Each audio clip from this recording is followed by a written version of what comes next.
Nobody believed them. Nobody gave them a chance. When the playoffs started, the national media had already penned the eulogy for the Atlanta Hawks. The narrative was simple, wasn't it? The New York Knicks, powered by their relentless defense, Jalen Brunson's magic, and that massive blockbuster trade for Mikal were supposed to march into State Farm Arena and reclaim control of this series. They were supposed to show the world why they are the heavyweights of the Eastern Conference.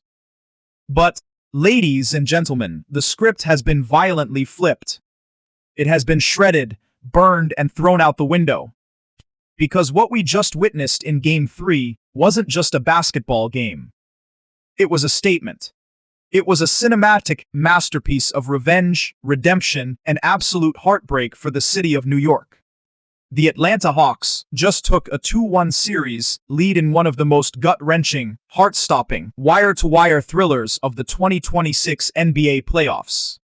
And they didn't just win. They exposed flaws, they broke hearts, and they crowned a brand new villain in the process.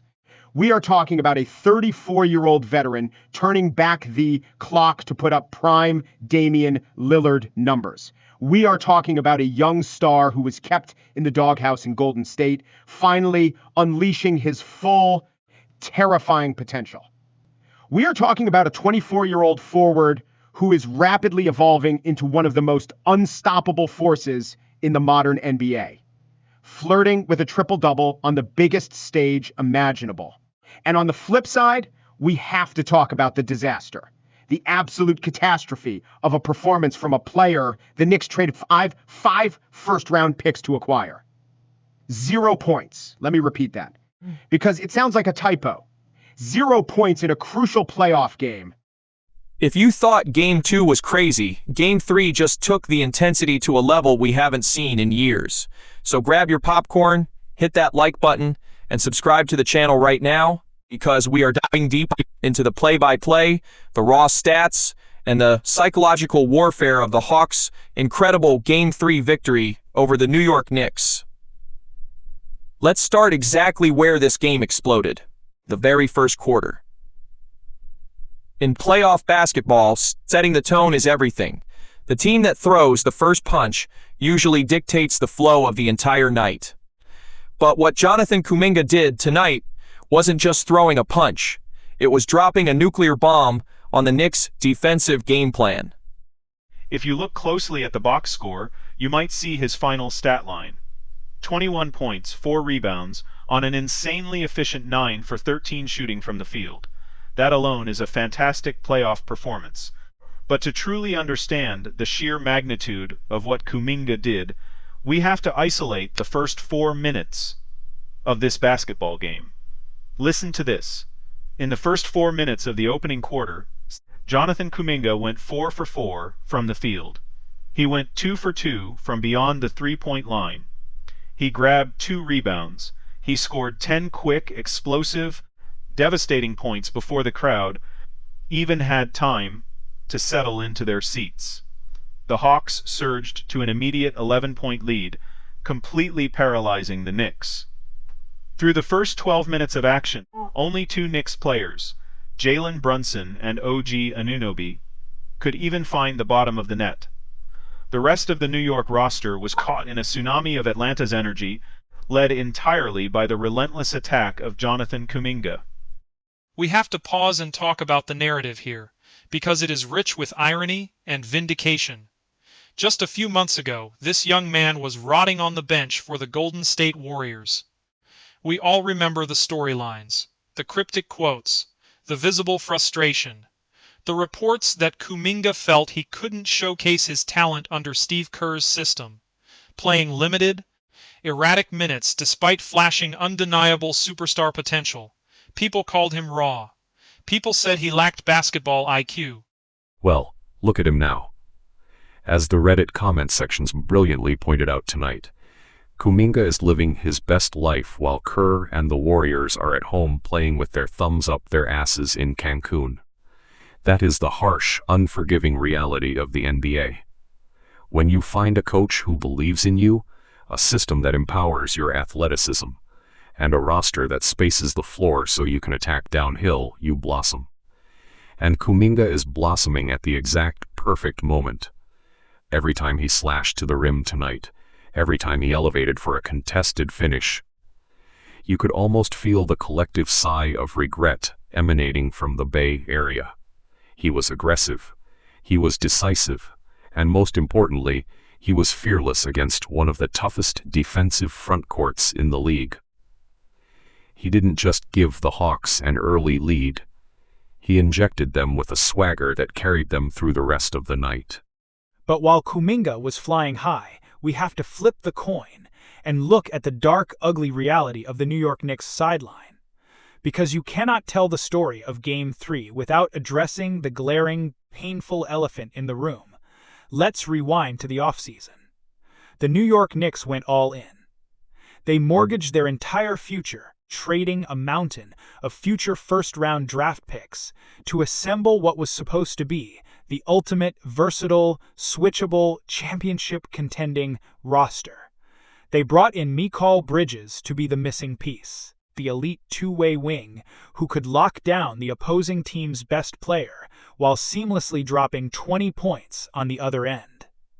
He was supposed to be the safety valve for Jalen Brunson tonight in Game 3 of a tied playoff series. Mikal Bridges played 21 minutes. He took 3 shots. He missed all 3. He missed both of his three-point attempts. He had 1 rebound. He scored 0 points. 0. You simply cannot have a performance like that from a core piece of your franchise in a game of this magnitude. It is mathematically impossible to win a championship when your highly touted star acquisition completely disappears from the offensive equation. The Hawks' defensive game plan was brilliant. They didn't just casually guard Mikal, they completely denied him his spots. Dyson Daniels and the Hawks' wings swarmed the perimeter, forcing Bridges to give up the ball early in the shot clock. They played physical. They disrupted his rhythm, and eventually, Bridges just faded into the background. When your secondary scorer vanishes, an unfair Herculean burden falls squarely onto the shoulders of Jalen Brunson, and Brunson fought. Oh, he fought beautifully. He and Karl-Anthony Towns tried everything they could to mount a comeback in the second and third quarters. They clawed, they scratched. They went on runs that had Knicks fans at the edge of their seats, praying for a miracle. But basketball is a team game.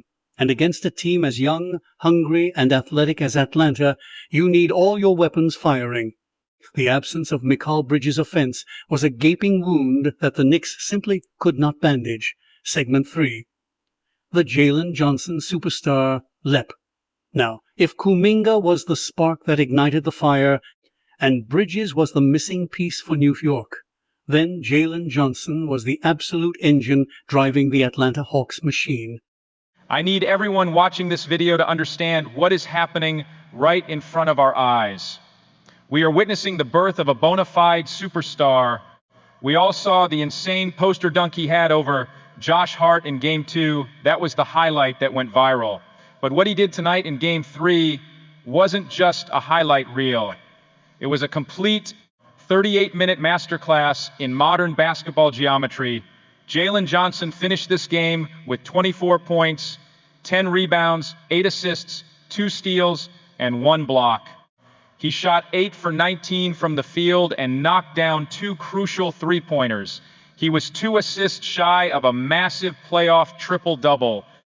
Do you realize how rare it is to see a player of his size move with that kind of fluidity and vision?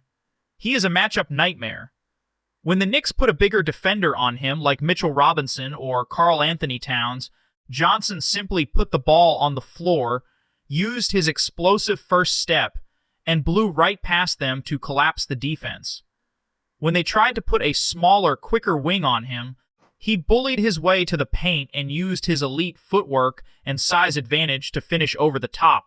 But it wasn't just the scoring. It was the playmaking. 8 assists.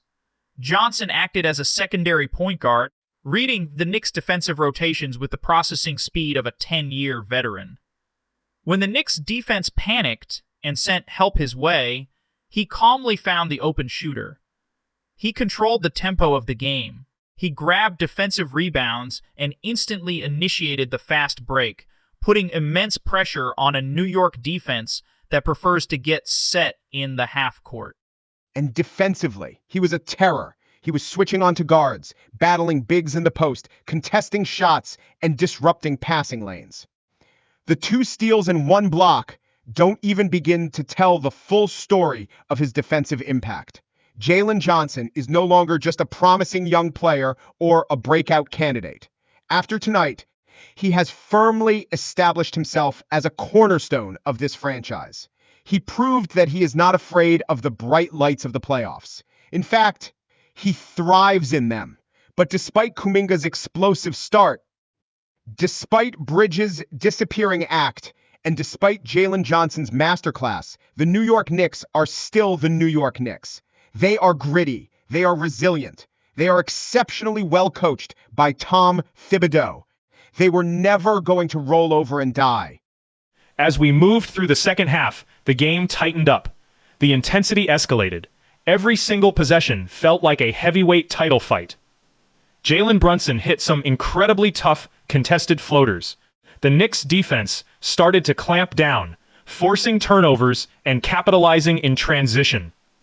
The 11-point lead that Kuminga built in the first quarter slowly began to evaporate. Fast forward to the fourth quarter. The building is tense.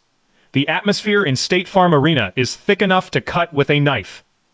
Under 6 minutes left on the clock, the Hawks are clinging to a narrow 98-94 lead. Every pass is contested. Every dribble is a battle. This is the moment where young teams usually crumble. This is the moment where the pressure of the playoffs forces rushed shots, unforced errors, and devastating mistakes. Enter Christian James McCollum. When the Hawks acquired C.J. McCollum, the basketball world had mixed reactions. Some said he was past his prime. Some said a 34-year-old undersized guard couldn't move the needle for a franchise trying to rebuild its identity after the Trae Young era. They said he was just a veteran presence, a guy to mentor the young core. They were wrong, dead wrong. C.J. McCollum didn't just come to Atlanta to be a mentor. He came to be an assassin. And tonight, he proved it. Throughout the entire game, McCollum was a steadying force. By halftime, he already had 16 points on a highly efficient 6 of 10 shooting. But it was in the dying moments of the fourth quarter where his veteran savvy, his ice-cold veins, and his legendary shot-making ability truly defined the outcome of this series. With the game on the line, with the score agonizingly close, the Hawks didn't panic. They put the ball in the hands of their elder statesman. McCollum utilized every trick in his vast offensive arsenal. He manipulated the pick and roll. He utilized subtle hesitations to freeze his defenders, and he created separation with footwork that belongs in a museum. And then came the final possession. The Knicks had clawed their way back. The game hung in the balance. The Hawks needed a savior, and C.J. McCollum delivered. He hit the absolute, cold-blooded dagger game winner to seal the 109-108 victory. State Farm Arena absolutely erupted. The noise was deafening. It was a shot that ripped the heart straight out of the chest of every Knicks fan watching. He finished the night with 23 points, 5 rebounds, 2 steals, and 2 blocks. Yes, 2 blocks from the 6'3" guard. He was doing it on both ends of the floor. In the words of one Reddit user, C.J. McCollum, putting up prime Damian Lillard numbers at the age of 34 was not something I had on my 2026 bingo card. After torching them in Game 2 and ripping their hearts out in Game 3, C.J. McCollum has officially inherited the title. He is the new Knicks killer. He has taken the mantle, put it squarely on his shoulders, and he is wearing it with pride. He brings a level of composure and shot creation that this young Hawks team desperately needs in crunch time. While the young guys bring the energy, the athleticism, and the fireworks, CJ brings the execution. It is a lethal combination, and it is a combination that currently has the heavily favored New York Knicks on the ropes. So, where do we go from here? The Atlanta Hawks have completely flipped the script. They have a 2-1 series lead. They have the momentum. And most importantly, they have the supreme confidence that they can out-execute the Knicks in the clutch.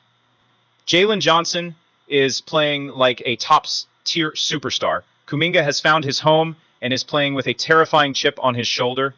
And CJ McCollum is proving that class is permanent, hitting game winners and defying father time. For the New York Knicks, it is officially panic time. Tom Thibodeau has to go back to the drawing board. He has to figure out how to get Mikal Bridges involved offensively, because if they get another 0-point performance from him, this series is over. They have to find a way to contain the sheer athleticism of the Hawks in the open court, and they have to figure out who is going to stop CJ McCollum when the game is on the line. Game 4 in Atlanta is going to be an absolute bloodbath. The Knicks are going to come out desperate, fighting for their playoff lives. But this Hawks team, they don't look scared. They look hungry. Now, I want to hear from you. Head down to the comment section right now and tell me, is CJ McCollum the most underrated clutch player in the playoffs right now? And what on earth is going on with Mikal Bridges? Let's get a debate going down below. If you enjoyed this breakdown, make sure you smash that like button. It really helps the channel grow. Hit subscribe and turn on the notification bell so you never miss a video as we cover every single angle of these intense NBA playoffs. Thank you guys so much for watching. Keep loving the game of basketball, and I will see you in the next video. Peace.